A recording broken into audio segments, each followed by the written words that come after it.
FanDuel presents Sunday Victories.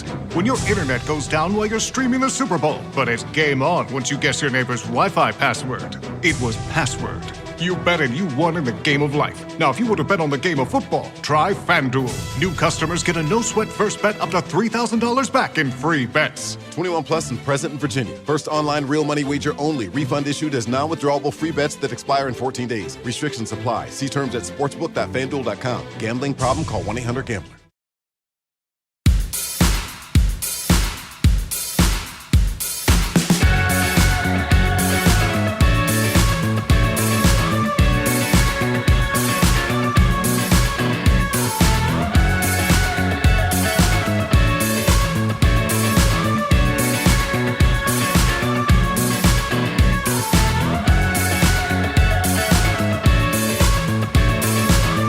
Famous Man United are going to Wembley. Yes, that's right. For the first time since 2018, Manchester United will play in the domestic cup final after a comfortable 2-0 win over Nottingham Forest at Old Trafford on Wednesday night. Erik Ten Hag's men set up a final against Newcastle at the end of February as they look to get the first trophy of the Erik Ten Hag era. A pretty forgettable game on its own, but a celebratory occasion for United fans inside and outside Old Trafford as excitement grows at the potential of bringing home the first trophy of this new era. Hello and welcome to the Manchester United Weekly Podcast with me, Jack Tait. We've got a slightly different episode for you today. I'm here to talk for just a few minutes about tonight's game. That'll come after you've heard from Harry's immediate reaction from Old Trafford. Then to round things off, we've got a special pre-recorded section to commemorate the 65th anniversary of the Munich Air Disaster. You'll hear from Harry in a pre-recorded section talking you through all the important bits to know and remember ahead of this week's commemoration.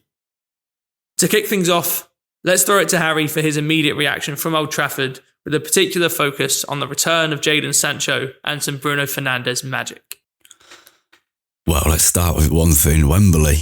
Doesn't it feel good to say and to know that we've got a Wembley final in store? Let me start with Jadon Sancho. That was a top moment. I've just seen the pictures of his smile when he was coming on, and I'm buzzing for him. There was the great thing about English fan culture. One of the great things is the spontaneity and the simplicity sometimes. And he came to warm up in front of the Stretford end, and every player does that gets applause. But then a big chant like Bruno's of Sancho, Sancho broke out. And the same again when he came on, and then again at full time, most especially, I think. He was soaking it all in. He did a full lap of the pitch. We haven't got a clue what's going on behind the scenes, but it was lovely, and I'm delighted for him.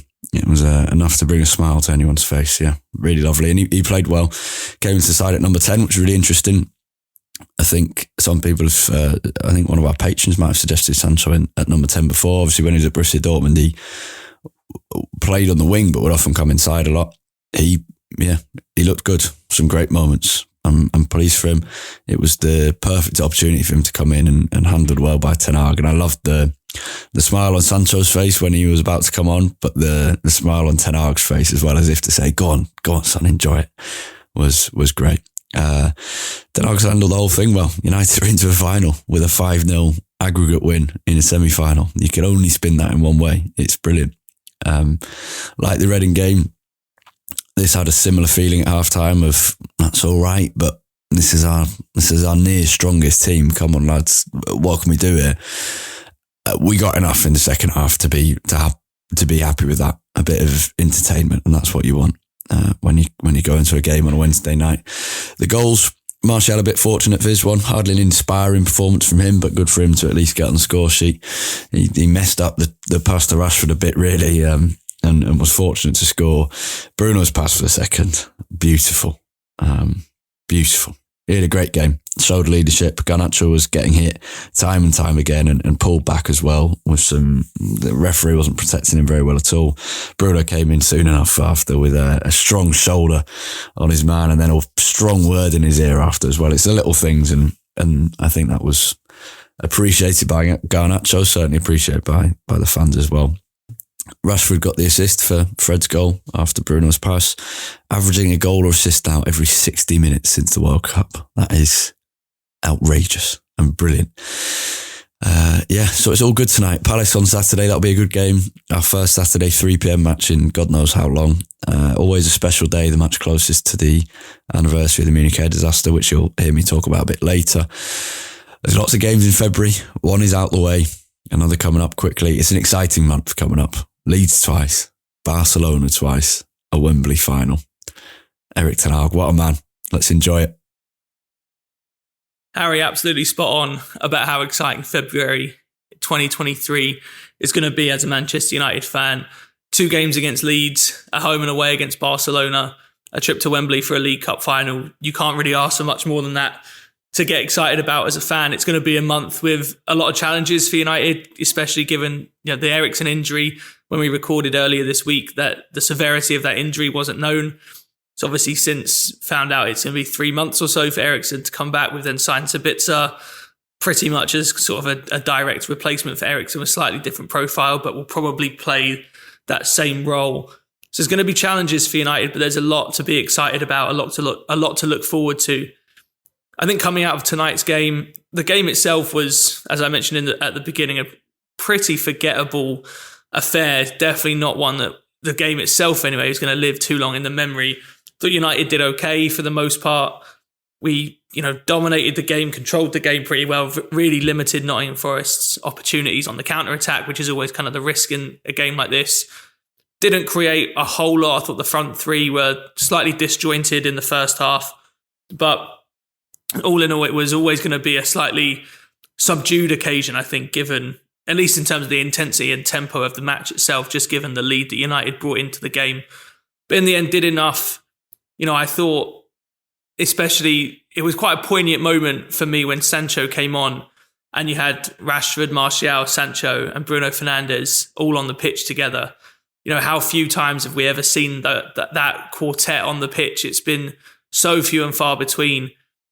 And it feels, to some degree, almost a throwback to the Ole Gunnar Solskjaer era, because it felt like sort of his grand plan was to have those front four kind of carry us through. And then obviously things changed with Ronaldo coming in, things not kind of working out for Solskjaer himself. And Ten Hag is now picked up where Solskjaer left off in terms of the squad to some degree, but is very clearly taking us to new heights.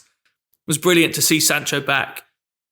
Harry mentioned the picture that's been going around of him and Ten Hag smiling just before he came onto the pitch, which was just such a great moment to see it. And it was lovely. It was brilliant that he got his return at Old Trafford to get the reception that he deserved as he was walking off the pitch. He got a huge round of applause, a huge chorus of cheers for him as he was walking down the tunnel from the Stretford end.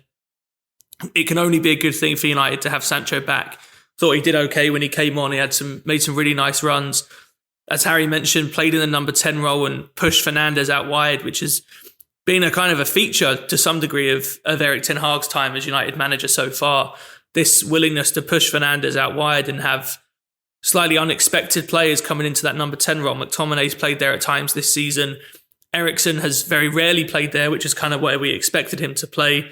Van der Beek has made a couple of appearances there in between injury, but now we've seen Sancho there, and it wouldn't surprise you, I don't think, to see Sancho, potentially be somewhat of a cover for Fernandes if ever Fernandes needs to be rotated out of the team. Or I think we could see that Antony sub for Sancho quite often. Antony for another midfielder has been quite a common sub in the Ten Hag time so far, and pushing Fernandes out wide, kind of similarly to how he did against Arsenal. So it wouldn't surprise me if that becomes quite a common change that we make around sort of the hour mark in a lot of games now. Antony off for Sancho and Sancho playing in the number 10. But, the big takeaway from tonight is just United are in a final. And that feels so good to say. We obviously got to the Europa League final under Ole, but it's been too long since we've been in a domestic cup final. 2018 since then. We had the Wembley trip for the semi-final against Chelsea in, 2020? But, fans weren't allowed at that point. So it's been a really long time, too long since fans have been able to go and watch United at Wembley. It's going to be a brilliant occasion, a very even game on paper against Newcastle. And it's just something to get excited about. Coming out of this game, I think you can't help but be reminded just how much has changed with this team in 12 months. You go back to last February, Ranić had been at United for, 6 weeks or so. results really hadn't picked up too much. There was a lot of toxicity around the team, around the club, so many unknowns but for the future, so many players down on form, down on confidence. And you look at this team now with a group of players that is largely very similar. Really, Martinez, Casemiro, Antony are the only major changes. Obviously, it was Eriksen previously, but obviously now injured.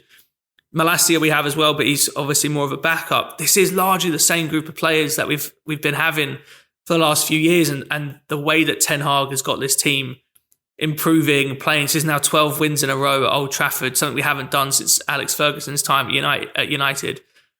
These are such positive times for United, and it's obviously, you don't want to get ahead of yourself, but it's hard not to get so excited about what we're seeing, because I think for the first time, really ever since Ferguson left, it feels like United have a manager who is here for the long haul, who is clearly trying to put in good processes to lay good foundations at this football club, and a manager that is fully trusted and that we have that faith in that he can reach that ceiling. That is a feeling that and an expectation, I guess, that we haven't had at all in the post-Ferguson era. So how can you not be extremely excited about that? As I mentioned earlier, February is going to be a challenging month for United, and to some degree quite a defining one for the season, because if you go out the Europa League to Barcelona, you lose the League Cup final to Newcastle, a couple of bad results in the Premier League, and all of a sudden the season feels a lot more negative than maybe it does right now. But on the flip side, you win the League Cup final, you keep progressing in the league, you get past Barcelona in the Europa League, and the season just goes from strength to strength. So it's going to be a massively defining month. It will be a challenge to manage everything in terms of the rotation. I was surprised, as I think a lot of people were, that Ten Hag didn't rotate more tonight, just given that this felt like the most obvious game to do it in. But still, very few players played both the Reading and Nottingham Forest games. Casemiro, Wan-Bissaka, a couple, Weghorst was another, and Fernandes. But, we do have, apart from central midfield, which is the big issue, and obviously we've brought in Sabitzer to try and remedy some of that, we do have decent depth in most of those areas to be able to rotate as we go. It's an exciting time. It's an exciting time to be a United fan. I don't think much more needs to be said, to be honest. I don't think too much needs to be said to sort of overanalyze this game. United were okay, not great. We'll have much better days than this. There'll be games at a much higher intensity. It felt very much like both teams, from the off, it just felt like both teams weren't up for it that much. Forest, considering they were behind coming into a second leg, didn't really show much ambition or tempo in the game, which is understandable given the 3-0 scoreline. The biggest thing is just what this means for United getting to Erik Ten Hag's first final, and you just cannot wait already for February 26th.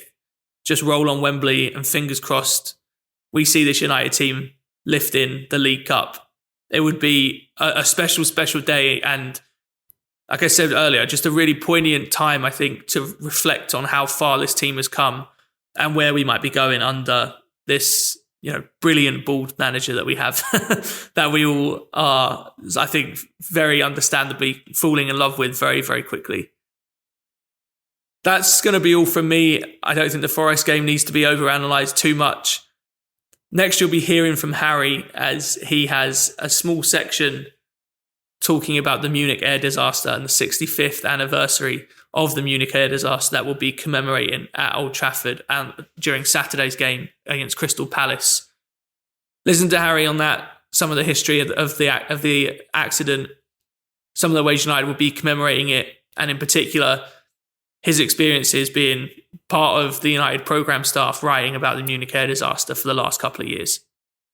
Thank you all as always for listening. We appreciate your support so much. We'll be back business as usual with a normal episode coming to you after the Crystal Palace game, and then the following weeks after that as well. You'll be hearing from us every Monday and every Thursday as United go on what is going to be a frantic and potentially season-defining month throughout February. Thank you all so much for listening. Roll on Wembley and up Ten Hag's Reds. It's the 65th anniversary of the Munich Air Disaster next Monday. It's not 60 or 70 or 75, but it's a important one. Every anniversary is important, but as we get further and further away from that fateful day in 1958, those who watched the Busby Babes become fewer and fewer in number. And until every last person who saw this great team play has shared every memory they have, then we certainly shouldn't stop asking. As one of the writers for United Review, the club's matchday programme, I count it as maybe I think it is the greatest honour every year to get to help tell the story of Munich in a different way each year. And of course, every year the programme will explain what happened, who was killed and who survived. But for decades, this was an event remembered, but not spoken of. It was too painful. I speak to Paddy Crowand, 1968 European Cup winning midfielder, most weeks for his programme column. He joined United from Celtic in 1963. Upon arrival, his manager was, of course, Sir Matt Busby, who had lain near death in Rex de Isar Hospital, who had been read the last rites twice, who had seen his boys perish in the Munich snow. His teammates were Harry Gregg, the goalkeeper who ran back into the burning wreckage to save Sir Matt, Sir Bobby Charlton and so many others. Sir Bobby himself, who was flung away from the plane, still perfectly upright in his seat. He was 20 years old. 20. And Bill Foulkes, an outstanding centre-half who suffered only a minor injury to the head from a gifted bottle of gin. Bill, who returned to the hospital after being discharged overnight to see his teammates who had survived for now. Duncan Edwards, Johnny Berry, Jackie Blanchflower, Dennis Filer, Albert Scanlon, Sir Bobby, Ray Wood. I was just beginning to think it didn't look too bad when I asked where the rest were, he later said. The nurse simply shook her head and said, "That's it. Everybody else has died." He and Harry Gregg returned to the site of the disaster. Bill sat in the seat where he'd been. He found his suitcase containing said bottle of gin unharmed and in place. Harry Gregg came across a cap with Coleman written on it, Eddie's hat from the Continental Club in Manchester. Eddie's scarf was there too, red and white, of course. And Bill found a paper bag with an apple, an orange, some tea and sugar. Eddie Coleman's mum had packed it away for him for the trip to Belgrade. That was too much for Bill, and they left the site. So you can understand why when Paddy Crowand joined in 1963, 5 years later, no one mentioned Munich. And you can understand why it was rarely mentioned for some decades after as well. The pain of it all was simply too much. And that's why, now that we're so sadly without Harry Gregg and Bill Foulkes and Dennis Filer and Albert Scanlon and so on, that's why now it's so important that it is remembered in the way it is every year. And in a new light each year, because sometimes we should remember the disaster itself and the pain of the following days. And other times you might want to remember 1968, 10 years on. Other times you might remember the team before February the 6th, 1958. Tommy Taylor's miraculous leaps and powerful headers. Duncan Edwards' thunderous right and left boots and broad shoulders. The stories of Billy Whelan's magical goal in snowy Bilbao. And recently, a bigger effort has been made, rightly, to acknowledge those lives lost outside of the playing squad, because Manchester United didn't just lose 8 of the finest footballers in the country, but one of the finest football administrators in the country and club secretary, Walter Crickmer. Walter might just be my number one United hero. His story is hardly believable. A Wigan-born football fanatic who joined United as a 20-year-old after the war and rose to become secretary, manager then for 8 years, the founder of the Manchester United Academy, the man who dragged the club through the Second World War and had it ready for Sir Matt Busby to take over. Then, of course, just Matt Busby. There's so much more to his story than that too. And there's Bert Wally, originally a wing half or central defender, before, during and after the war for United, one of Crickmer's most reliable men when Walter was manager, and then a coach after an eye injury stopped him from playing, and just utterly essential cog in the United system, loved by Jimmy Murphy particularly. Bert was a Methodist lay preacher who would teach at church on a Sunday, and Jimmy Murphy's son told me when we were preparing the programme that they'd put on practice games for the young lads, and Jimmy would be in one half, effing and jeffing, and Bert would be in the other saying, not this time, unlucky son. Bert was the good cop who tended to the boys after they'd faced Murphy's truth-telling wrath. And there was first-team trainer Tom Curry, a good player for Newcastle in the 1920s, and then a wonderful coach and teacher to the babes. He joined United long before Busby arrived, in 1934 in fact, but Busby recognised in him the perfect spirit. He was an inherently fair individual who the boys came to trust with everything, and in return he simply asked them to put in the absolute maximum effort. And then there were those left behind too, who have been remembered more and better in recent years. Johnny Berry and Jackie Blanchflower, who would never play again and who were very poorly treated by the club afterwards. The club staff who pressed on, knowing that not to do so would see the club fall apart, but without any counselling or time to reflect or heal. They worked day and night without their best mates or their mentors. Jimmy Murphy most prominently, of course, but also Bill Inglis, Joe Armstrong, Alma George, Les Olive, and many, many others. So on Saturday, it will be the closest fixture to the 65th anniversary of Munich. On Friday, the brilliant fan group, the Manchester Munich Memorial Foundation, will present a plaque to the Metropole Hotel in Belgrade, where the Babes stayed during their final European trip. Poignantly, there'll be a member of the Red Star squad from 1958, as well as the UK's ambassador to Serbia and representatives from Partizan Belgrade. And then on Saturday, there'll be a minute's silence at Old Trafford. Wreaths will be laid and black armbands worn. Many of the families will be in attendance, as with every year, and the same will be true for United's women's game the next day in Lee. There'll be a ceremony before the men's match by the Munich Memorial Clock from 1:30pm, and there will also be the more traditional memorial service beginning at 2:40 on 6th of February itself, next Monday, with a 2-minute silence at 3:04pm, the exact time of the crash. And there'll be a delegation sent by United to Munich on Monday for the ceremony there at Manchester Platz. Brian Robson will be there representing the club, as will the under-13s academy side, who learn about Munich throughout the season as one of their education projects. And there'll be some youngsters from the Manchester United Foundation as well. If you're at the game on Saturday, I would urge you to get a copy of the programme, the work that's been put into it, as with every year and every match day, but especially this match each year. It would be extraordinary if it didn't make sense. For all the faults of Manchester United, there are some very good bits, and this is one of them. Everyone striving to do those boys justice. There are some wonderful memories in there from those who watched the Babes, including Jimmy Murphy's son, the former club secretary, Ken Ramsden, many, many others. Jim Murphy Jr. and Paddy Crone both pointed out one key thing, how it warms the hearts of everyone who remembers the Babes to see their story passed down from generation to generation, to see kids born 30, 40, 50 years after the disaster making the trip to Munich or paying their respects at Old Trafford, which is only too right. And when the minute silence is done and the wreaths have been laid, then the match will begin and United will go on. And is there anything more fitting than that? Because United must go on, and 65 years later, we still are.